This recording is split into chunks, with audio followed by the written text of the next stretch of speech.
ग्रामवासियों सभी को जय सेवा जय जोहार। आप सबके सामने मैं एक आप सभी लोगों से अपील करने आई हूँ कि 17 नवंबर को मतदान करने से पहले कुछ घटनाओं को विशेष रूप से ध्यान में रखिएगा।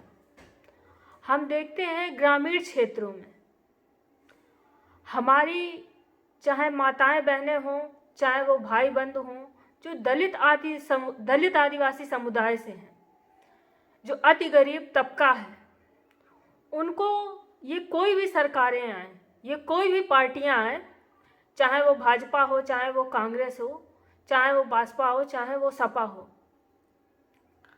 ये अपंग बनाने का कार्य कर रही हैं।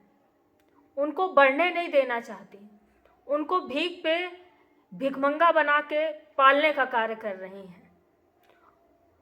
आज हम देखते हैं ग्रामीण क्षेत्रों में कई जगह ऐसी हैं, कई गांव आपको ऐसे मिल जाएंगे जहां पर पहली से लेके 5वीं तक की कक्षा का जो प्राथमिक शाला स्कूल है वह नहीं है। बच्चे खुले आसमान के नीचे, महुआ के पेड़ के नीचे पढ़ने को मजबूर हैं। और हम देखते हैं कि जितनी भी शासन या सरकारें आ रही हैं, ये बच्चों की, हमारी दलित आदिवासी अति गरीब तबके के बच्चों की शिक्षा को ख़त्म करने का कार्य कर रही हैं और बच्चों को अपंग और अनपढ़ जाहिल बनाने का कार्य कर रही हैं। आज हम स्कूलों में देखते हैं कि पहली से लेकर 5वीं तक एक शिक्षक, मात्र एक शिक्षक शिक्षा देता है।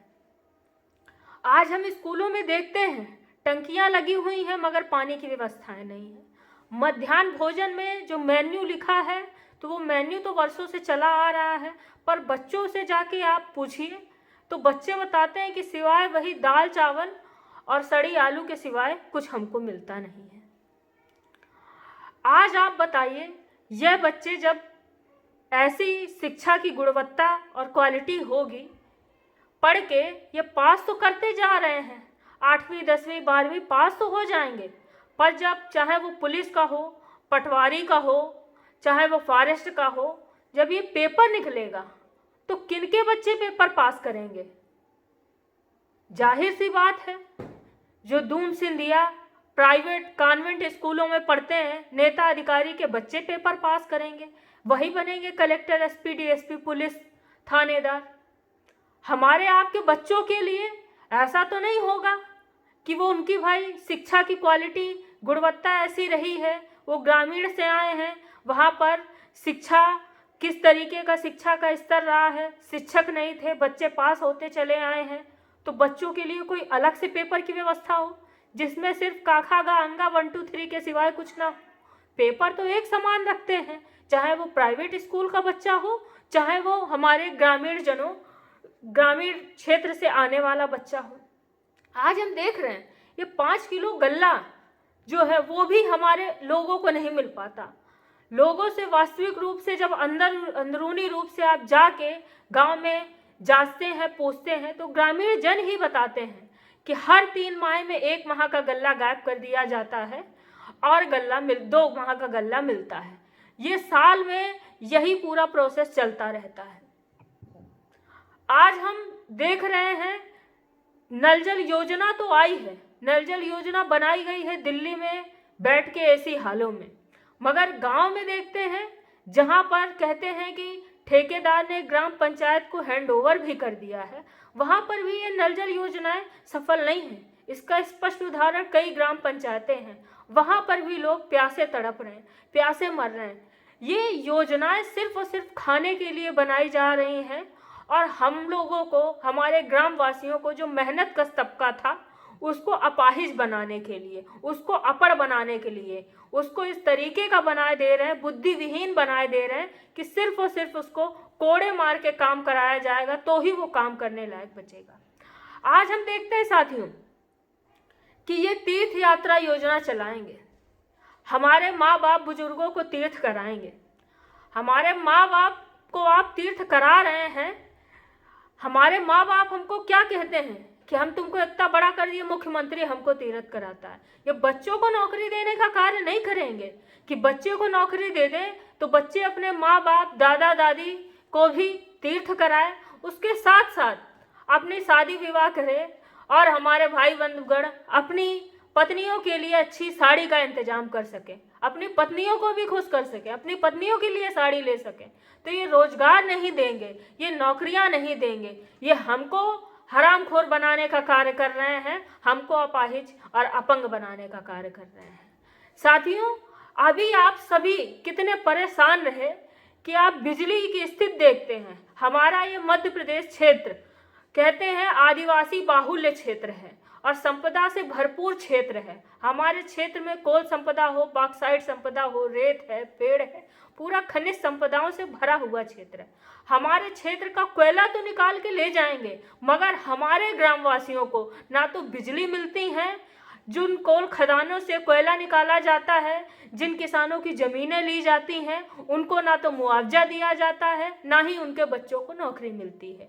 हम देखते हैं जब चाहते हैं तब ये तीसरी लाइन बिछाने का कार्य चल रहा है। इसके नाम पर ये ट्रेनों को, हमारी यात्री ट्रेनों को, जिनमें हम गरीब जन का सहारा होती है यात्री ट्रेनें, उनमें जिनमें यात्रा करते हैं, यात्री ट्रेनों को बंद कर देते हैं और कोयले की गाड़ियां रैकों रैक 100-100 रैके 200-200 रैके पर डे निकाली जाती हैं। उन्हीं लाइनों में, जिन लाइनों में हमारी यात्री ट्रेनों को यह कह करके बंद कर दिया जाता है कि मेंटेनेंस का कार्य चल रहा है, तीसरी लाइन बिछाने का कार्य चल रहा है।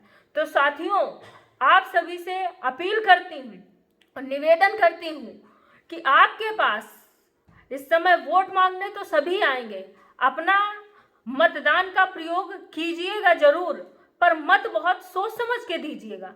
आपके पास आज कोई भी प्रत्याशी आएगा, नए प्रत्याशी भी खड़े हुए हैं, पुराने प्रत्याशियों से करने के लिए आपके पास सवाल होंगे, पर जो नया आएगा वह कहेगा मैं तो अभी नया आया हूँ, मुझे इस बार चुनिए, फिर मैं आप सबकी सेवा करूँगा। तो आप उससे ये जरूर कहिएगा कि आप आज आए हैं, ठीक है, इसके पहले आपकी पार्टी तो थी, आपकी पार्टी क्या करती थी? हमारे साथ इतना बड़ा अनाचार अत्याचार होता है, आपकी पार्टी कहाँ सोती रहती है?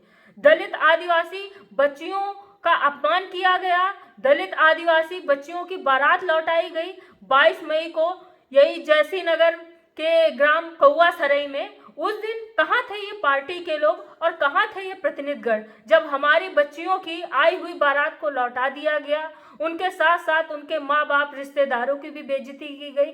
उसमें से कुछ अनाथ गूंगी बहरी बच्चियां भी थीं, जिनका भी इतना अपमान किया गया, इतना उनको बेइज्जत करने का कार्य किया गया कि वो रोते बिलखते हुए वहां से गई। मैं तो उस दिन वहां सुबह से शाम तक थी, किस तरीके से वो बच्चियां रो रही थी, किस तरीके से मैं हताश थी, किस तरीके से सोच रही थी कोई तो आएगा। इस जिले में इतनी पार्टियां हैं, इस जिले के पूरे मध्य प्रदेश में, इस जिले में भी कई पार्टियां और आज अन्य पार्टी से लोगों ने प्रत्याशी उतारे हुए हैं, कई संगठन है, कोई तो आएगा इन बच्चियों का सहारा बनने, कोई तो इन बच्चियों की आवाज उठाने आएगा। वो बच्चियां रोती रहीं, बिलखती रहीं, तड़पती रहीं, जिसकी लड़ाई आज दिनांक तक जारी है और उस लड़ाई को लड़ूंगी मैं, और उस लड़ाई को लड़के उनको न्याय दिलाऊंगी। और आप सभी से अपील है कि अपना मतदान करने के पहले एक बार आप इन सभी चीज़ों को सोचिएगा, तभी अपने मत डालिएगा। जय हिंद, जय भारत।